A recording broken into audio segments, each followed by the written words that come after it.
Of course, sports are a great learning experience for kids. They teach them hard work and how to succeed on a team. Today, one Virginia Beach group takes it a step further.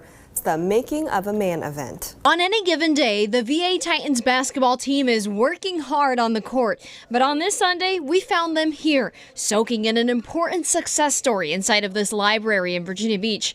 They're learning lessons off the court. It's the team's annual Making of a Man event, a chance for them to get inspiration from successful mentors and role models. And the point is to focus on them not just as athletes, but as people. So we bring them together, and we bring them together with mentors from the community, role models, people who have come from similar stages of life or different walks of life and who have made something of themselves and are coming here to talk about their experiences, inspire the kids. It's something Coach Cornell Helphill says is necessary in order for them to grow, not just athletically, but in every aspect of life. There's so many avenues for kids to occupy their minds instead of just sitting on the couch and doing nothing. It's just, as a parent, you have to take that initiative and find something for your kids to do. On this Sunday, they're hearing from delegate Alex Askew. Team founder Samuel Barcliffe says hearing these testimonies gives these young men a chance to dream big. We find that each youth has a story to tell. Sometimes taking the moment to listen, figuring out what you can do to actually help them out goes a long way. You know, each individual deserves that opportunity in our eyes. An opportunity to be high achievers both on and off the court, thanks to role models showing them it's possible. Martin, you're right on the top of the screen. Real quick, IT, first of all, what is it? What all do you guys do? Because I know that's a broad term of different stuff that you guys are capable of. And how'd you get into it? A lot of people paint IT as just being like a tech guy that just does that. And it's really evolved into something that's very complex. You know, you've got people who are, you know, now they're cybersecurity experts, they're network engineers, or routing and switch experts, they're experts in voice over IP, you know, they're experts in help desk, doing projects, you know, migrating people into the cloud. So it's a very complex world of IT. And, you know, I've been fortunate to have gotten into the industry, you know, talk about being at the right place at the right time. You know, I was working my way through college and you know, had to put myself through school. The only school I could afford to go to was Norfolk State University. So I got a $1,000 minority grant, and you know, the rest is history. So I started working for a small. And I'm going to tell you about my story. But before I do, you know, I want to talk to you about the company that I built. My company has been a small business of the entire region of Hampton Roads. We've also been named the fastest growing company in the state of Virginia several times, as well as we made the Inc. 5000 list, which is the 5,000 fastest growing companies in the United States. We made that list 6 years in a row. And you know, I did it because I built a great team, and I built my company from nothing, being the founder of the company. But you know, what is and we all have most of this in common is that, you know, I grew up right here in Virginia Beach. I went to Virginia Beach Public Schools. I lived right near Mount Trashmore, and I wasn't born into money. In fact, my family was pretty average. You know, I'd say lower middle income. You know, we didn't go on vacations because we couldn't afford to do it, and you know, it's just something that you know, it was completely fine by me because I love my family. And you know, I went to Winter Woods Elementary School, then I went to Plaza Middle School, and then ultimately ended up at Green Run High School. And I played football at Green Run. In fact, I was a quarterback of Green Run High School, and you know, I was getting recruited to play football for a lot of Division III schools. And you know, I couldn't afford to go to Division III school because there was no college scholarships. And so you know, I found myself in a position where I really wanted to go to college, but my parents couldn't afford to send me to college. So I ended up going to Norfolk State University. And I got a minority grant, you know, for my first semester. So I got $1,000 and it paid for my first semester at Norfolk State. And ultimately I got my bachelor's degree in business from Norfolk State University. And you know what, that business degree I got helped me be able to launch my own company and launch a career that has been pretty tremendous. And And it's made me, it's put me in a position where I feel like I'm going to be able to retire and retire comfortably. And guys, let's just think about this for a second, okay? I know this is a big leap ahead. You want to talk about having a plan. The ultimate plan is being able to save enough money into the future so that one day you can retire and be comfortable in the living that you have. Does that make sense? You want to be able to afford to have a lifestyle that you want to dream, but you know what? It doesn't come just automatically, because good things in life aren't just handed to you. You have to work hard for them, right? And let me talk about how I work hard. Because, when I graduated from high school, my parents were getting a divorce. And again, they didn't have money. And my dad was losing his health. He was in really bad shape, health-wise. And so I found myself having to work 3 jobs in the summertime. And I worked my butt off. I worked a full-time job at Farm Fresh. At the grocery store, it was a great opportunity for me because I started back in groceries, right? And then I got promoted to be in the dairy and frozen food department. And then ultimately, because I really worked hard, I became the youngest manager in Farm Fresh before the age of 21. And it was because of my hard work and dedication. And hard work does pay off. And not only do you have to work hard, but you have to work smart too, right? And it's about having a good, positive mental attitude. Because, when you say yes to people and you work hard, they're going to want to root for you to get ahead. How many times have you guys seen, these negative Nellies and they just have the bad attitude, they're always talking down about somebody, always being negative. They're not the people that you really want to hang around with, are they? Because they're bringing you down. And you don't want to hang out with people that bring you down. You want to hang out with people that uplift you and make you better, right? Because that's going to make you better. Is depending on who you hang out with, friends, is going to depend on how you end up into the future. You want to hang out with smart people? Guess what? You're going to end up being smart, right? Does that make sense? So anyway, back to college. I busted my butt. I went to school full time. And I worked at school full-time at the Farm Fresh, and it wasn't easy. I lived on ramen noodles and peanut butter and jelly sandwiches. Because, that's all I could afford, guys. And, at one point, I found myself, after my father had died, I found myself, having to live in a trailer park. And I was fine with that because that's all I had. And, you know what? So, moving ahead, when I was working at that Farm Fresh, I met a man who became my mentor. And I asked him what he did, and he told me that he was in the computer business. And this was in the mid-'80s, and the computers were just, right there at the entry level of where the IBM typewriter was being replaced by IBM PC. And so it was an opportunity for me to learn as much as I can about computers, and I did. And I asked him, to be my mentor, and I told him that if he were to pay me what they paid me at the Farm Fresh and allow me to come work for him, then I would help grow his business, and I did. I helped him grow his business out pretty successfully. And when I got my degree, I asked him if he'd be willing to pay me more money because I felt like I had earned it because I got my college degree, and he told me that he was really happy with the way things were going, right? So at that point, I made a decision in my life that I wasn't going to work for anyone else, that I was going to create my own job. I had my own business degree, and I learned everything I had to by working for that company, and I did everything. I built computers, I sold computers, I ordered computer parts, and it was all coming together as my plan, and I was starting to see my future in a much more focused direction. And you know what, guys? It's been a long ride, and it was a lot of blood, sweat, and tears. But I don't regret a minute, and it's really truly made me the man that I am today. And so I'm going to open the floor up to any questions if you guys got any. I'm here for you. Yes. It's 360 IT Partners. You guys know where Woodstock Road is, near Top Hall? On the opposite side of the interstate, you'll see my building, and the big sign that says 360 IT Partners right there. Some of my clients are The airport, Norfolk International Airport and Newport News International Airport, we're their IT department. We're also the IT department for companies like Technico Shipbuilding and Repair, East Coast Shipbuilding and Repair.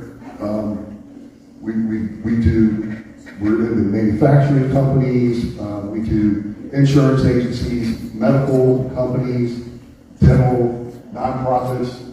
So we're into a lot of different businesses, and we handle their IT needs.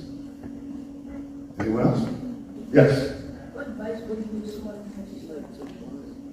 Great question. That's a great question. I would say the best advice I can give is to find a mentor that's in that business, and then go and learn as much as you possibly can about the business. And then if you truly, really want to go into business for yourself, I would strongly recommend going to college and getting a business degree. And especially focus on accounting. Because I can read a balance sheet, a profit and loss statement, it has changed my world. And I'm going to tell you right now, you got to be able to manage business smartly, because when you go into business for yourself, believe me, you've got to put in the work, and you can't just, you start seeing some money coming in, you can't start spending it. You've got to be ultra conservative. And I was super ultra conservative for all of my career. And then it becomes a point in time where, you can start taking more money out of business, but it's not an overnight thing. Does that make sense? So learn as much as you possibly can, and then I would also say be better than anyone else, especially your competition, right? Yes? How did you get through the hard times? Did you get good for you? How did I get through the hard times? You know what? It was a positive mental attitude that put me through it, right? And it was not easy, man. There were times it was paycheck to paycheck, and there were times where I was running out of money, and it wouldn't happen. Somehow, by the grace of God, a check would show up in the mail. It was crazy. I had checks coming in the mail when I didn't even anticipate them coming in the mail. Sometimes it was like being reimbursed for college from Farfetch, because they had a college reimbursement program. Sometimes it was overpaid insurance payment. It was just like by the grace of God that I got through. But, even though I felt like I was an underdog a lot, I never gave up, and I always stayed positive. Yes? When did you figure out that's what you wanted to do? I knew immediately when I started going to Norfolk State and I became a business major, I knew that in my heart I always wanted to own my own business. And so it was just by having an instrument of computers that allowed me to do that. And so I became very passionate about it. And it really worked out. Any other questions? If I could ask a question, Martin. When you decided to go to college, were you doing it because it was a part of a plan, or were you doing it just to follow a route that you thought you should follow? No, it was part of my plan. Okay. I knew deep in my heart always wanted to go to college.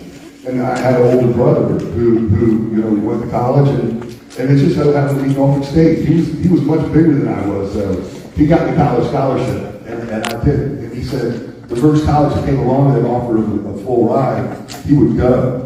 And, I knew in my heart it was always my plan to go to college. But here's the thing. It may not be your plan to go to college. And in fact, there are opportunities for you to go to trade schools. There's great trade schools out there. So if your plan to become, a cybersecurity expert is in your future, then, you can go to ECPI and get a college degree there. If you want to build ships, there's a great apprentice school at Newport News that offers that opportunity. And you know what? Another plan, for many of you guys, could be becoming, going into the military and serving in our military. What a great opportunity for you. Yes. Did it ever feel like you want to give up at times? Say that. Did you feel like you want to give up at times? Oh yeah, absolutely. Especially putting myself in college. There were so many times when I would see that new semester right around the corner, and I just regretted it. And I'm like, you know what? This finally set in on me, because time doesn't care. You know, and I knew that if you know, time didn't care, but it was going to delay me from being able to have my future, then I needed to know right then and there that I needed to put the effort in and get it done so that I could get on my path, right? Because time doesn't stand still, but if you do, everything will pass you by. Does that make sense?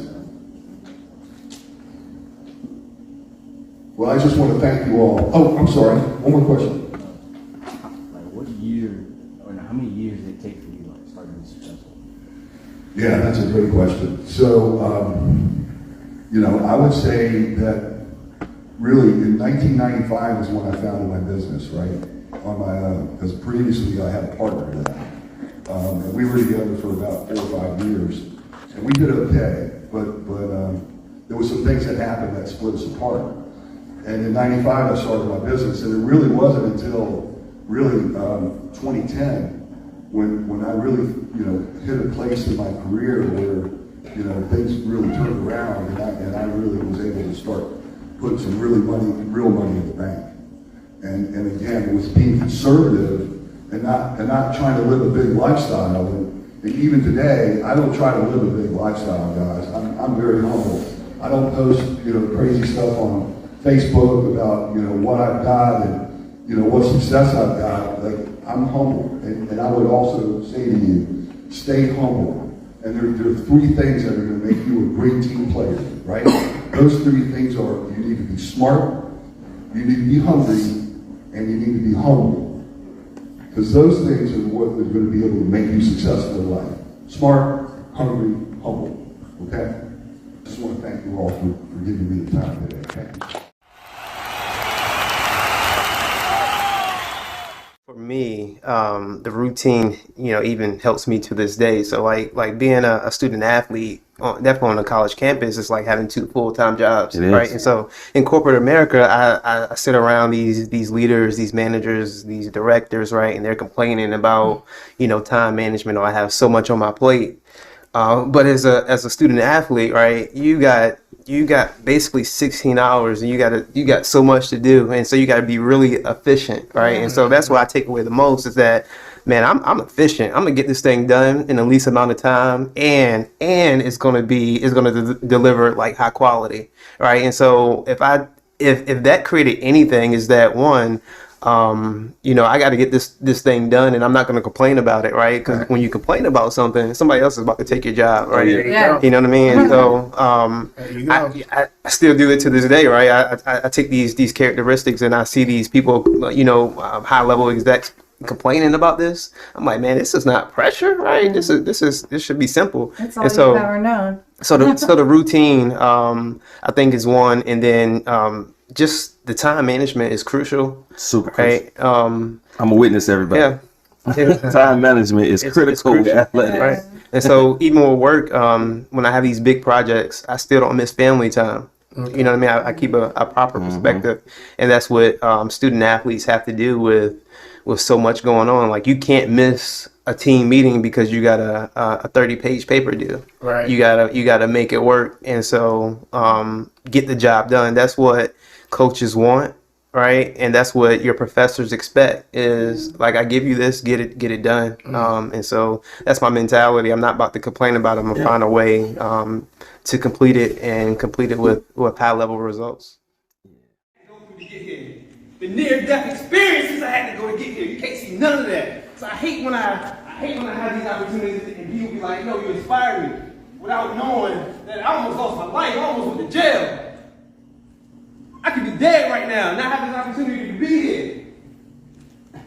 Like, when you go on Instagram, right, and you check out somebody that you look up to, their profile, they only post their money, their cars, the women, their houses, their vacations, and you look like, yo, I want to get there. But you don't know, and you don't have no idea what it took for you to get there, for them to get there. That's why I hate that, man. I absolutely hate that. And so, I was thinking on my ride here, like, man, what, if I was you guys' age, what would I say to myself if I was sitting in those seats? And the thing that I would say is, it's not sexy, it's not glamorous, you guys probably gonna dismiss it, but only thing I can think of that I would say to myself is that Don't quit. Simple as that. The thing about life, man, you can get hard. I remember we used to have these guys in the neighborhood, older guys, and when they approach us, they will always flinch and see if we jump. That's what life is about. Like, life is going to see if you're going to flinch. I guarantee you, life is going to see if you're going to flinch. Either you're going to jump, or you're going to prepare yourself to fight back. And I seen a lot of cats. Who flinch and run the other way. As soon as something bad happens to them, they run the other way. And those guys, they looking at their life right now like, man, I wish I would have quit. I wish I would have stuck it through. Now I got to work at full line. My entire life making $10 an hour, making $12 an hour. You can't eat like that. You can't eat like that. So the only thing I would say to you guys, man, is when you go through something, 'cause I can guarantee you, you're going to go through something, is don't quit. Whatever it is, get up. Stack those L's up, right? Stack those losses up into lessons. And don't quit, whatever it is. Quick story, man. When I was 5 years old, I told my pops, we was watching Monday Night Football, I seen Bo Jackson bring an 80-yarder. I was like, man, this is what I want to do in my life. And he was like, this is what you want to do? I'm going to help you do it. So from 5 to 20 years old, I did everything in my ability to make it to the NFL. That's what I wanted. That's the only thing I really saw on TV. Only people in my neighborhood, they was hustlers. Nah, I didn't want to do that. It was my uncle was one of the biggest hustlers in Virginia Beach. I was like, nah, I can't live that lifestyle. Nah, I don't want that. And so it was it's only be an athlete. So I was like, yeah, well, that's what I wanted to do. I wanted to be like Bo Jackson. I don't know if you guys know who Bo Jackson is, but he was one of the best athletes I ever seen on my squad. On the same tier as Deion Sanders. But I'm always going to say Bo Jackson is the best. To make a long story short, man, I went to James Madison University after my junior year. I was projected to get drafted, not in the early round, maybe 5th, 6th, 7th round. After my junior year, they had a billboard in Harrisonburg, Virginia, of me. Everybody was walking around the campus with my number 14 jersey on. Like I was a man, I used to go in, didn't have to walk to the front of the lines at the parties, and they just gonna let me in. I ain't even trying to say that to brag or anything, but I was like, yo, I was that dude. And the only thing I had to do to materialize my dream is do the same thing I did my junior year, my senior year. I first ended my season the senior year, I played at University of North Carolina in Chapel Hill. And they used to have this, his name was Marvin Austin, got drafted by the Giants. I'm talking about this dude is huge, and I'm just me, look at me. Like, this dude is huge, like 6'4", 295. I remember one of the first carries I had, it was a toss to the right. Quarterback pitched me the ball. All I see is Marvin and this other cat about 6'6", 250. They was about to come take my head off. And so I put my foot in the right ground, in the ground, and tried to change my direction to the left. My whole body went left instead of my right leg. I tore every ligament in my knee. And just like that dream I had since I was 5 years old was gone. I came back here to Virginia Beach, man. I graduated from JMU. I came back to Virginia Beach, like, depressed. I know people say, man, yo, I'm depressed. Like, I was depressed to the point where I was trying to find my dad gun to kill myself. Not only did I injure my knee, my college sweetheart, she graduated JMU making $80,000 a year. I couldn't even find a job making $10 an hour. My brother, my older brother, my best friend, the person I looked up to, right here on Virginia Beach Boulevard, committed armed robbery. If y'all go down Virginia Beach Boulevard on y'all way home, and y'all see that Chick-fil-A, there's a Bank of America right there, he committed armed robbery right there. The whole Virginia Beach Police Department was looking for my brother for like 4 months. To the point where they pulled me over thinking that I was him. I feared for my life. Got my older brother all on the news like he was a criminal, but he actually was a criminal. Like he was a bad guy. He actually did a bad thing. They don't make him a bad guy. And so I was looking for my dad's gun. I searched high and low looking for his gun because I was ready to end my life. Like my life was supposed to turn out this way. Luckily, man, I called my best friend. I was like, I couldn't find my dad's gun. I was like, yo, I can't even succeed at that. I can't even succeed at trying to end my life.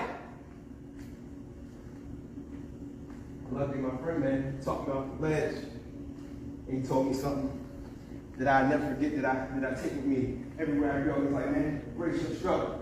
Everybody got their struggle, but embrace it. The thing about embracing your struggle is that whatever struggle you got, you ain't gonna quit at it. Because it's a lesson in the struggle. It's a lesson in the struggle. And make a long story short, man, every day I woke up, every single day I woke up, I call it habit stack. I just stacked on good habits on top of each other. Good things on top of each other. That's the thing about success, man. You look at me right now, yeah, I'm successful, I guess. But you don't see those times, man, every day. Even when I wanted to get up, I gave everything I got. Instead of looking at the negative, I try to look at the positive every single day. And so when you guys go through something, the only thing that's going to separate you from the guy next to you is don't quit! Don't give up! It's as simple as that. I've seen a lot of cats more talented than I was that should be shoot on TV right now. But when it got hard, they folded. Don't flinch. When life gets hard, don't flinch. You gotta protect yourself and jab back. As simple as it.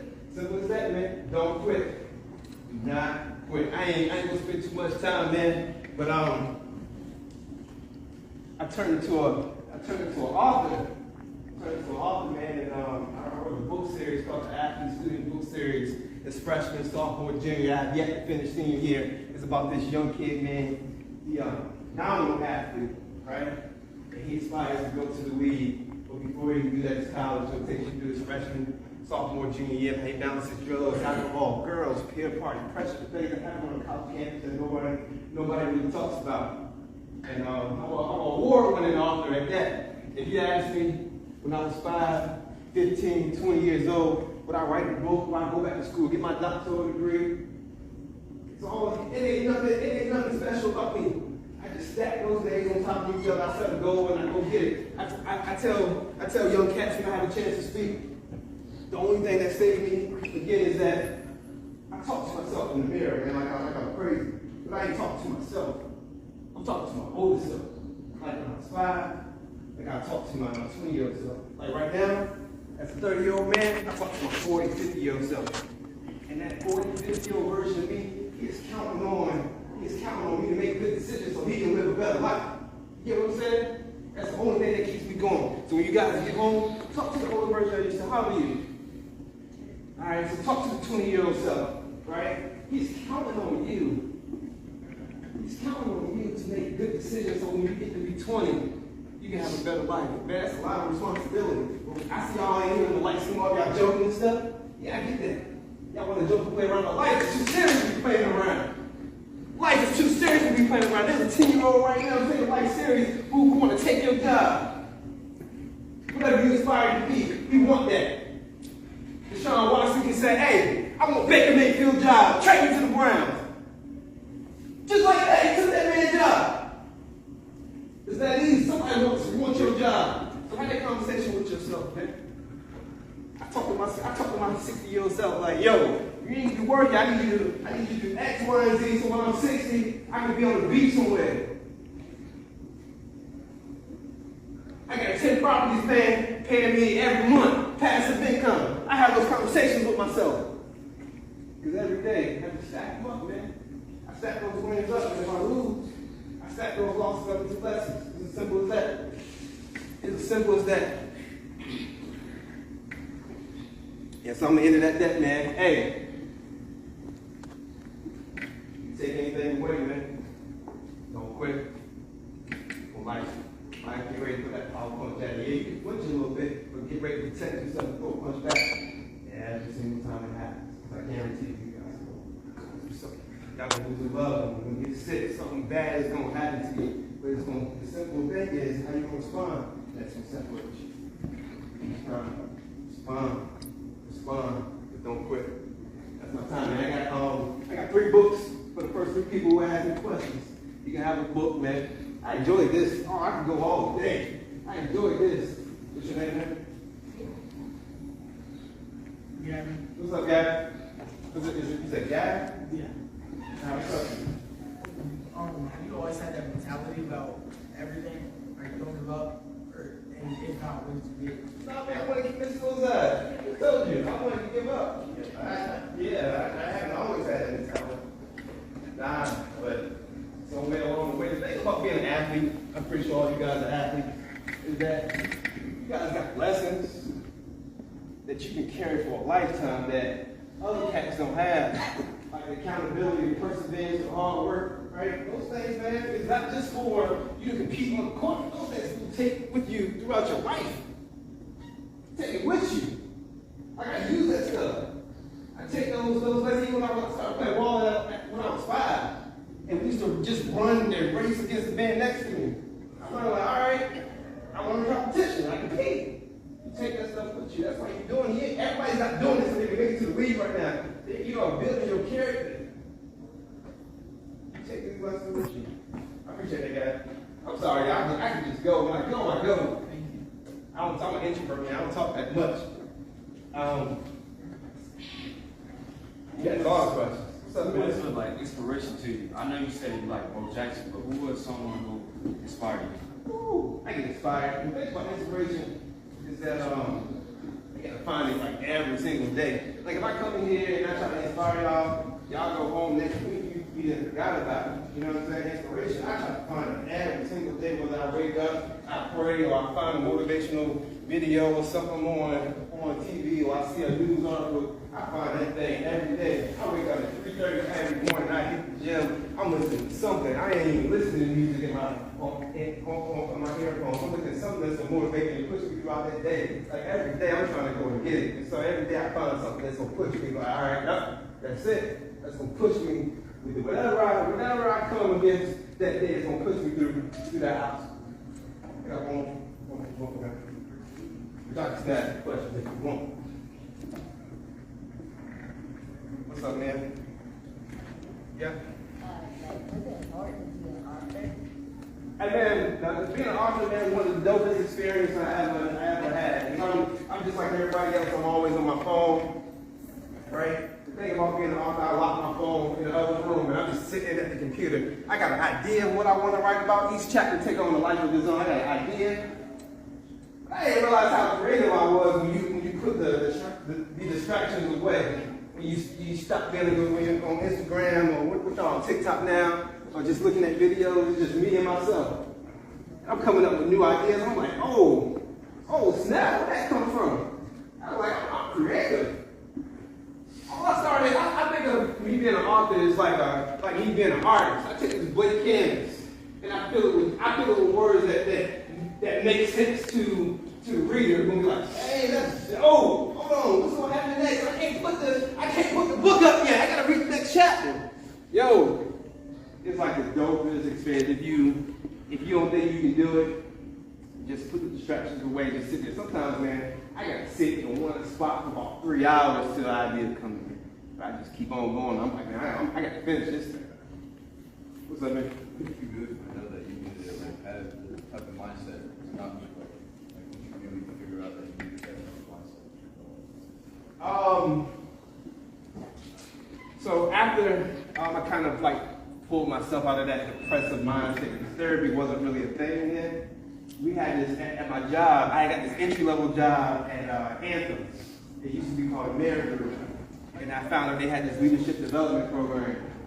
And it's like recent graduates, you get into this program, you pretty much like they gonna set you up nice.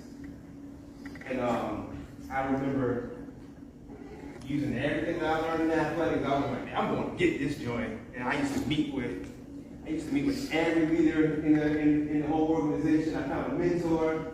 I stopped like just partying. I just stopped doing everything. I had one track focus. And make a long story short, I ended up getting the position. And that's when I realized, I was like, man, if you put in the work, I'm talking about not just say you're working, but really putting the work when nobody else is really paying attention, you're going to achieve something. And that's when that light bulb went off for me. I was like, man, I can do anything if I'm willing to put in the work for it. What made you not quit? What made you not quit? Because my 40-year-old self wouldn't allow me to quit. My 40-year-old self said, hey, yo, you gonna be all right. Right? I'm counting on you. Like, I'm counting on you. Yo, you haven't took a vacation yet. You haven't got married yet. You haven't had children yet. Yo, I need you to make this decision so I can live that life. It's as simple as that. When you're afraid to talk about it for yourself, what was your most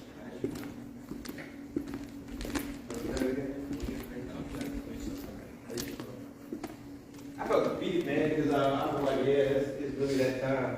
Man, there was a lot going on. Like, cats that I ran circles around, they getting contracts, they're watching the Redskins. or commanders or whatever you want to call them. Our quarterback got to deal with the Tampa Bay. Another cat got to deal with the Giants, and I was like the best player on the team. You know what I'm saying? And having to kind of see that, man. Sometimes that's why I don't really like social media that much, because you can find yourself wanting what somebody else got, but you got to walk your own journey. Like, you got to walk your own journey. You can't just automatically appear and think you're going to get what somebody else got. Oh, I want that car. Nah, you got to put in your own work to get that.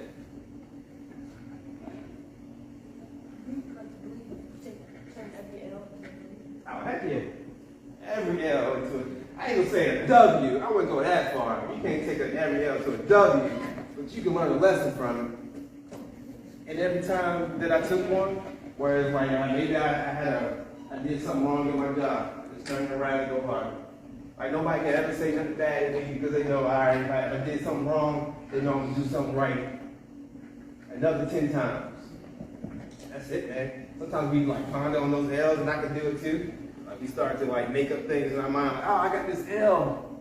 Oh man, I'm gonna get from it. Nah, you just take the lesson and you move on. Just like man, life is like sports, man. So we took L's. Everybody just went to the L. But then you still got another game to play. Then what you gonna do? How you gonna respond? That's all I look at it. I still got another game to play. I'm gonna take this L. I'm gonna dwell on it, but I got another game to play. And that's what makes the greats great. They take an L and keep on moving. Before you got hurt, did you ever think about a backup plan? Or did it happen? Oh, heck no. Hey, you know one thing about being an athlete, though, and this is the thing I love and I hate at the same time, is that we put in work. Like, in the summertime, it's 100 degrees outside, I'm running sprints, and you gonna tell me I'm not gonna make it? You think I'm out here running sprints just to run sprints? Nah, I'm the best there is. And so, when you don't, though, it hurts. Because you put in the work, like, oh man, I'm supposed to be here. And then it's just something that got to click, like, all right, well, that's when that L to a lesson starts to formulate. Like, all right, I can't just dwell on it. Like time continues to evolve. So you're gonna have to pivot real fast and attack the next thing. But yeah, I thought I was gonna make it. You can tell me I already knew what kind of house I was gonna buy my mom. I always wanted this red Lamborghini. And that's all I wanted. And you couldn't tell me I wasn't gonna have it. And so yeah, man, it hurt. I think my brother committed armed robbery because I had plans. I was like, bro, like maybe you could be on my team with something. And then maybe you realize, like, yo, my brother ain't making it. I gotta get money some other way, and that's what he decided to do. So I took a lot of that in. But hey, I know I'm taking up a lot of time. You good, brother? Any more questions? Yeah, I appreciate y'all, man. Thank you, Eugene. And what makes the Titans different than other youth basketball organizations out there?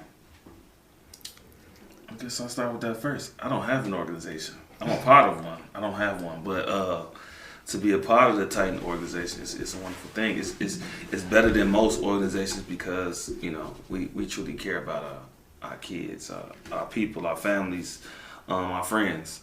So that kind of separates us. It's genuine. It's not people are not around just for the the money or the fame or to take over. People are really around because they want to be a part of something great, and that's a difference in our organization than most. Hey.